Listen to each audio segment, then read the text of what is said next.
एक बार की बात है, राधोगढ़ गांव के पास एक नदी बहती थी। खेती के साथ साथ पीने के लिए भी उसी नदी का पानी इस्तेमाल होता था। उस नदी में एक चुड़ैल रहती थी। वो कुछ दिनों से लोगों को पानी नहीं भरने देती थी और बहुत परेशान करती। एक दिन, ए कमला, तूने मेरी चोटी क्यों खींची? पगला गई है क्या विमला? मैं भला तेरी चोटी क्यों खींचूंगी?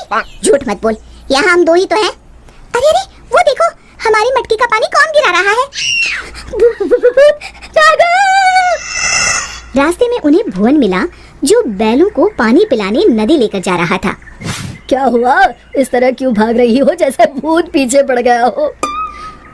हाँ दादा, भूती है नदी पर, सच में। भक, मैं ही मिला चुहल करने के लिए।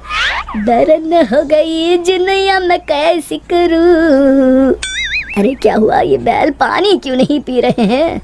और मेरी धोती कौन खींच रहा है? कहीं भागो रे! इसी तरह एक दिन रामू वहाँ से जा रहा था।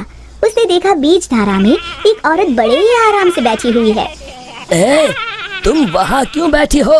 अरे बाहर आ जाओ, मरना है क्या? उसने पलटकर आदमी की तरफ देखा और फिर जोर से हंसी। तुझे मारना है कहकर हाथ बढ़ाना शुरू किया। वो तेजी से गिरते पड़ते गांव की तरफ भागा और गांव आकर लोगों को बताया। हाँ, उस दिन मेरे बैलों को पानी भी नहीं पीने दिया उस चुड़ैल ने। हमारी मटकी का पानी गिरा दिया था। लगता है हमें ये गांव छोड़ना ही होगा। बिल्कुल सच कहा भुवन, मेरा भी यही मन है। गांव के सब लोगों ने गांव छोड़ने का निश्चय कर लिया। भुवन बेटा, हो गई तैयारी? हाँ काका, हो ही गई समझो। मुझे लगता है क्यों ना हम मुखिया जी के पास चले। हाँ, शायद कोई उपाय निकले। काका, मुखिया जी कोई ओझा तो नहीं? मुझे लगता है हमें हनुमान मंदिर के पुजारी के पास चलना चाहिए। बात तो तुम्हारी भी सही है। सारे गांव वाले पुजारी जी के पास गए। कहो, कैसे आना हुआ? हाँ पंडित जी, हम नदी वाली चुड़ैल के आतंक से परेशान हैं। आए दिन उसका आतंक बढ़ता ही जा रहा है। मुझे तो लगता है हम सबको भी गांव छोड़कर भागना पड़ेगा। समस्या तो गंभीर है, पर भगवान दयालु है, अवश्य ही कोई उपाय मिल जाएगा। आप ही बताइए, क्या करना होगा? हमें एक हवन करना होगा। जैसे ही उस हवन का पवित्र धुआं उसे लगेगा, वो श्राप मुक्त हो जाएगी। पर चुड़ैल को हवन कुंड तक लाना असंभव है। असंभव में ही संभव छुपा है भुवन। तो हवन किया जाए। कल हस्त नक्षत्र है, कल ही ठीक रहेगा। ठीक है पंडित जी। आप लोग इस सामग्री की व्यवस्था कर लीजिए, मैं ब्रह्म मुहूर्त में वहाँ पहुँच जाऊंगा। हम सब भी पहुँच जाएंगे। हवन कुंड तैयार है, मैं जल लेकर आता हूँ नदी से। किसकी मौत आई है जो मुझे सोते ही जगाने चला आया? चुड़ैल जी, आप सोइए, मैं तो पूजा के लिए जल लेने आया हूँ। ये नदी मेरी है, इसका पानी भी मेरा, समझे? और हाँ, अपनी अकल को प्रसाद के जैसे बांटना बंद करो, समझे? पर क्यों चुड़ैल जी? क्योंकि मैंने ऐसे कहा। अब चुप, एकदम चुप। चुड़ैल जी, क्यों ना एक शर्त लगाई जाए, जो हारेगा उसे दूसरे की बात माननी पड़ेगी। बोलो, मंजूर है?